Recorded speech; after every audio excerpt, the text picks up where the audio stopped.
वार करना चाहता है मुझ पे? कर वार, करना वार, करना वार। ले ले मेरे प्राण, ले ले मेरे प्राण। मेरी बची हुई संतानों का भी अंत कर दे। ले ले सबके प्राण, जीवन समाप्त कर देना सबका। किसी को भी और तुमरा तो बिल्कुल मत छोड़ना।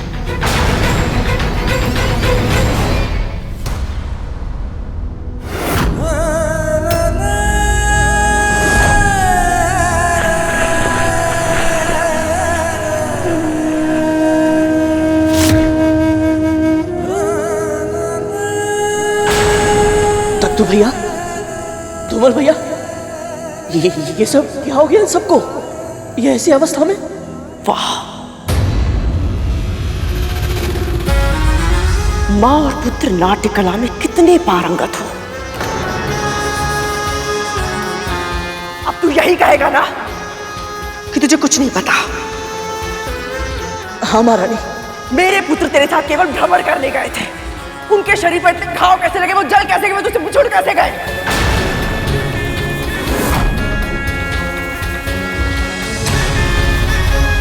तुझे तो पता ही नहीं ना, है ना? मेरा विश्वास कीजिए महारानी, मेरे पुत्र विषैले अवश्य है, किंतु उनके भीतर भी इतना विष नहीं है जितना तेरे मन में है। मेरे पुत्र अपने शत्रु को ललकारते हैं, फिर उन पर आक्रमण करते हैं, किंतु तूने धोखे से मेरे पुत्रों पर आक्रमण किया। मेरे नाग जब आखेट के लिए जाते हैं तो अपने शत्रु को भागने का और बचने का एक अवसर देते हैं। तूने अंतरिक्ष पर ले जाकर उन पर वार किया जब तुझ पर निर्भर थे। अपनी शक्तियां होते हुए भी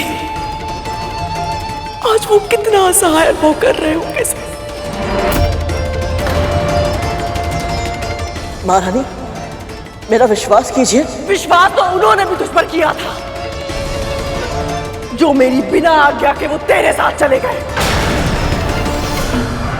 आपको बिना बताए? परंतु महारानी, आपने तो स्वयं मुझे आदेश दिया था मैं इन सभी को अपने साथ ले जाऊं। और सत्य बोल रहा है ये। मां तुझे बार बार पुकारती रही, पृथ्वी पर लौटने का आदेश भी दिया, किंतु तूने सुनकर भी अनसुना कर दिया। नहीं, ये सत्य नहीं है महारानी, मैंने स्वयं आपका स्वर सुना था। आप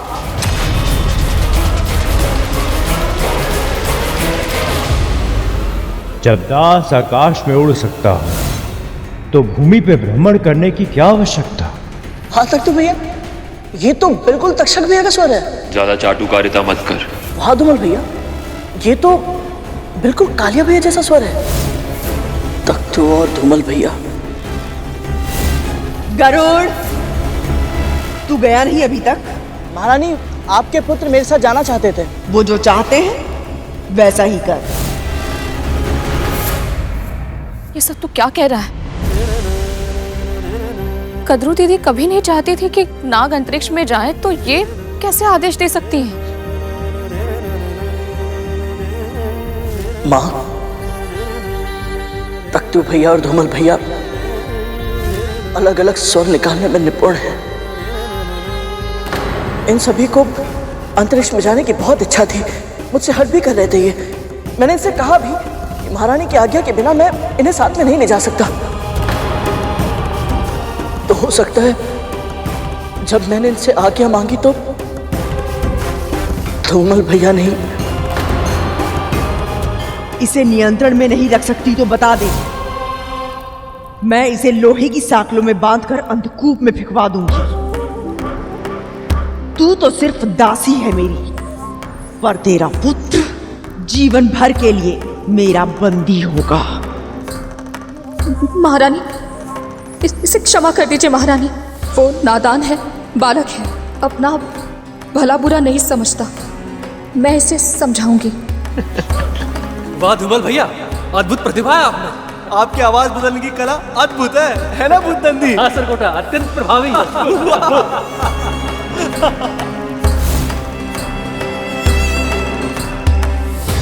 मानता हूं इन्होंने तुझे भ्रमित किया, किंतु मां ने तुझे बार बार पुकारा, तू वापस क्यों नहीं लौटा? मैंने भी तो इतनी बार पुकारा तुझे, लौट कर धरती पर क्यों नहीं आया तू?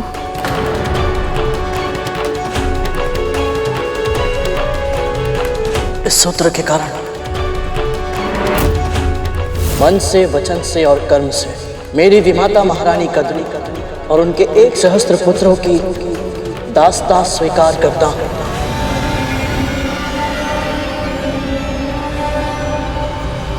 महारानी के साथ साथ मैं नागों का भी दास हूं। मां, उनके आदेशों की अवहेलना नहीं कर पाया मैं, और चाह कर भी आपके पास लौट कर नहीं आ सका। देखो इसे, कैसे सारा दृष्टिकोण बदल रहा है।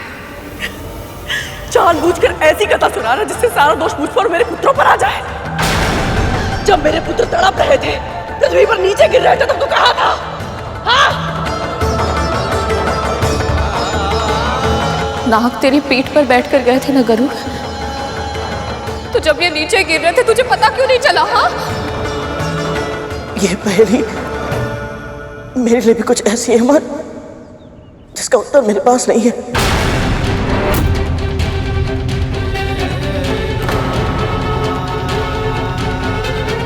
इस यात्रा में बहुत सी ऐसी घटनाएं हुई जो मेरे वश में नहीं थी।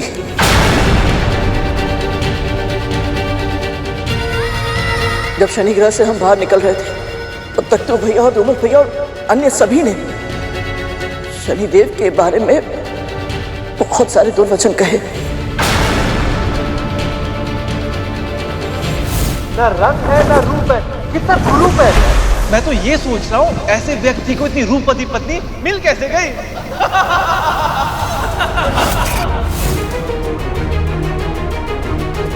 हो सकता है शनिदेव ने वो सब सुन लिया और क्रोध में आकर अपनी वक्र दृष्टि।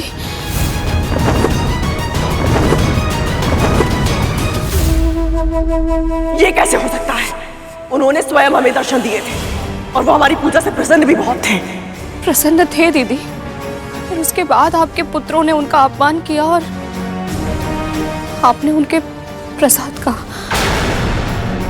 महारानी, आपका प्रसाद। प्रसाद रख और जा यहां से। जी।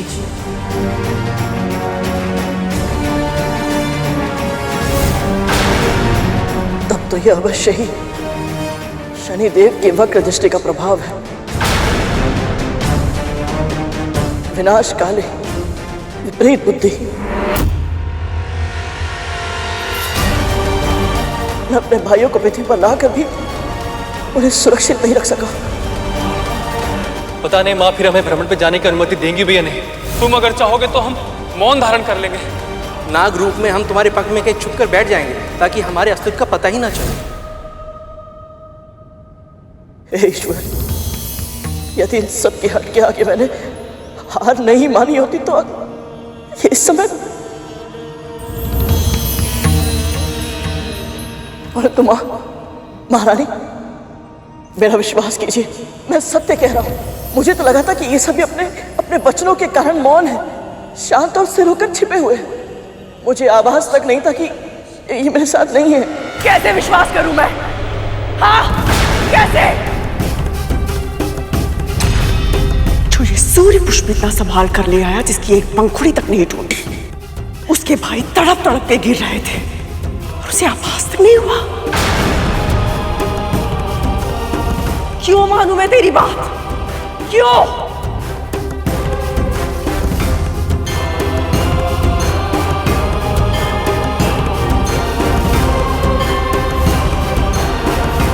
दीदी, आंखें हृदय का दर्पण होती है। इसकी आंखों में देखिए, यदि इसने जानबूझकर कुछ किया होता तो। कितने कुटिल हो तुम दोनों। मुझे स्वयं की दृष्टि में दोषी ठहराना चाहते हो ताकि मैं स्वयं को उत्तरदायी मानने पर विवश हो जाऊं, बिल्कुल वैसे ही जैसे इतने वर्षों तक अरुण के डिम को फोड़ने के बाद विंता अपने आप को दोषी मानती रही। तुम लोग चाहते हो कि मैं अपने पुत्रों की दृष्टि में अपराधी बन जाऊं, स्वयं को निरीह और मुझे अत्याचारी सिद्ध करना चाहते हो। नहीं माँ, हम आपको अत्याचारी नहीं मानते। आपका कोई दोष नहीं है।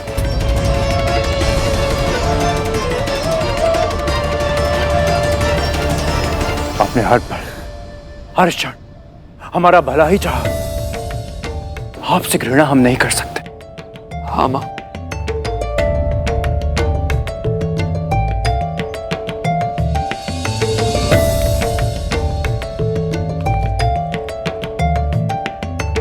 क्षमा कर देना मेरे पुत्रों, मुझे मैं सदा से जानती थी कि ये गरुड़ मेरे पुत्रों के लिए संकट बन जाएगा। मैं फिर भी उसे नियंत्रित नहीं कर पाई और मैं तुम्हारे भाइयों को सुरक्षित कर पाई।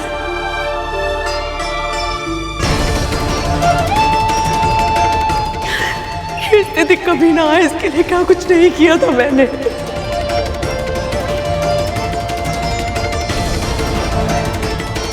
इन अभागों के साथ ऐसा कुछ हो जाएगा इसकी तो कल्पना भी नहीं की थी मैंने।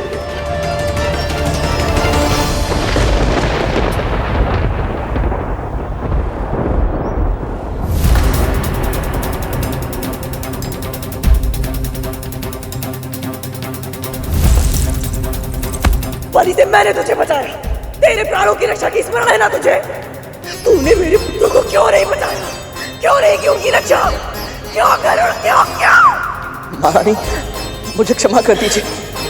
मुझे जो दंड देना है दे दीजिए, मैं और तक नहीं करूंगा। परंतु इस समय हमें इन सबके प्राण बचाने के बारे में सोचना चाहिए। कोई तो उपचार अवश्य होगा। माँ, आप तो बहुत कुछ जानती हैं। इन मन में ऐसी कोई जड़ी बूटी नहीं है जिनके बारे में आपको ज्ञान ना हो।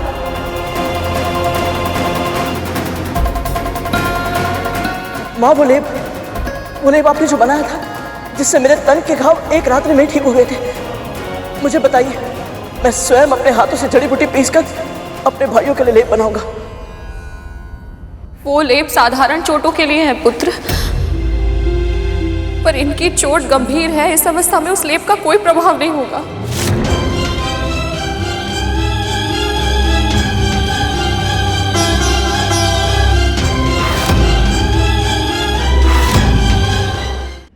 ऐसा नहीं हो सकता माँ, ये भाई है मेरे, मैं इन्हें ऐसे तड़पते हुए नहीं देख सकता। कोई तो उपचार अवश्य होगा। यदि आप दोनों नहीं जानते तो कोई तो जानता होगा। माँ, यदि आवश्यकता पड़ी तो मैं फिर से वैकुंठ जाऊंगा, परंतु अपने भाइयों के प्राणों की रक्षा मैं अवश्य करूंगा। नाटक बंद कर अपना, नाटक बंद कर अपना, नाटक बंद कर अपना। पहले मेरे पुत्रों के साथ षड्यंत्र किया, अब उन्हें बचाने का स्वांग रच रहा है तू। तुम दोनों मां पुत्र इतने धूर्त हो सकते हो, कभी सोचा भी नहीं था मैंने। तेरा एक पुत्र आदि विकसित उत्पन्न हुआ था, कैसा अनुभव किया था तूने? हाँ, यहाँ मेरे इतने सारे पुत्र जीवन और मृत्यु के बीच में लड़ रहे हैं। सोच, मेरे हृदय में कैसा बवंडर उठ रहा होगा।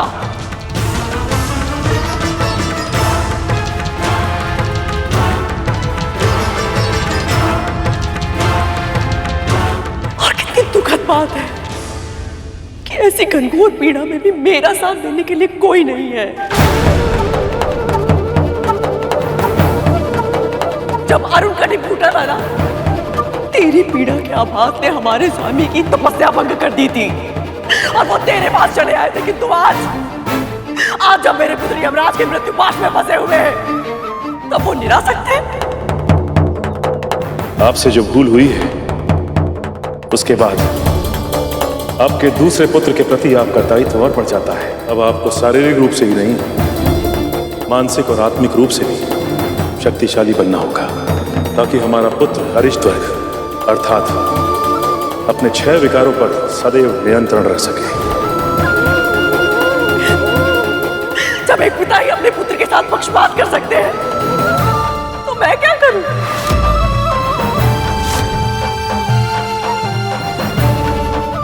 किससे अपनी पीड़ा बताऊं? किसको अपना दुख सुनाऊं? बताओ। बस कीजिए दीदी, बस कीजिए। आप जानती हैं कि हमारे स्वामी ऐसे नहीं है। यदि ऐसे नहीं है तो कैसे है वो? कहाँ है वो जो मेरे पुत्रों के भी पिता है?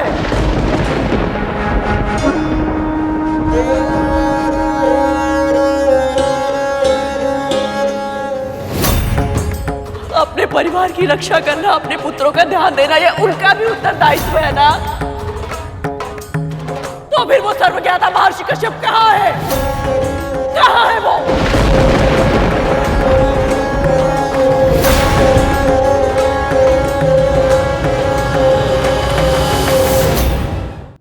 संभालिए दीदी।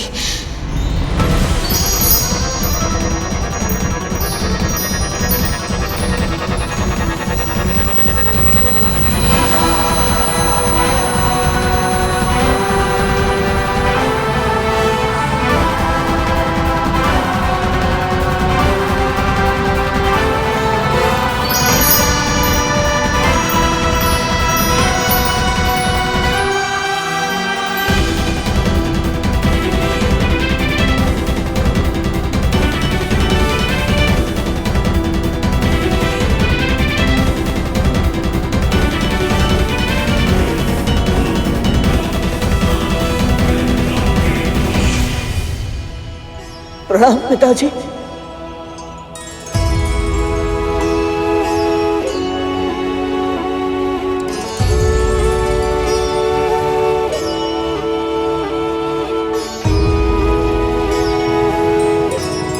प्रणाम स्वामी। प्रणाम स्वामी।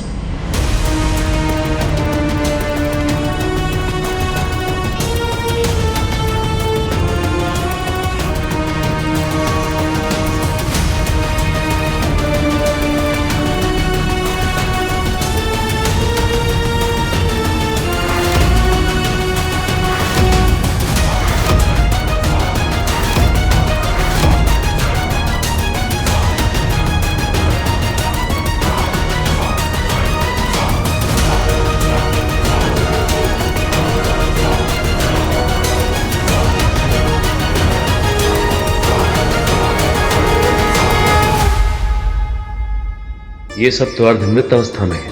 अब इन सबका ठीक होना असंभव प्रतीत होता है।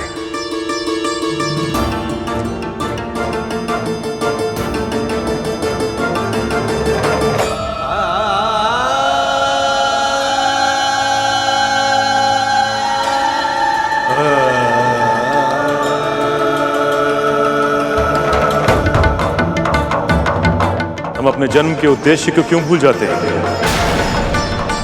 हमने जन्म लिया है परोपकार के लिए, संसार को कुछ देने के लिए। मृत्यु के बाद ये तन यहीं छूट जाता है। ये धन, संपदा, ऐश्वर्य, ये महत्वाकांक्षाएं सब यहीं धरी की धरी रह जाती है। यदि हमारे साथ कुछ जाता है तो केवल हमारा कर्म, और बुरे कर्मों का फल हमें इसी धरती पर, इसी जन्म में मिल जाता है।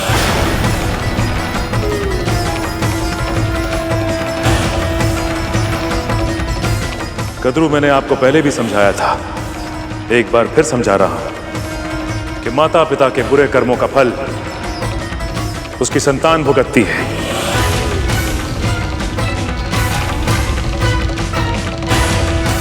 और इस समय जो हमारी संतान ये भीषण कष्ट भोग रही है, ये भी आपके बुरे कर्मों का फल है।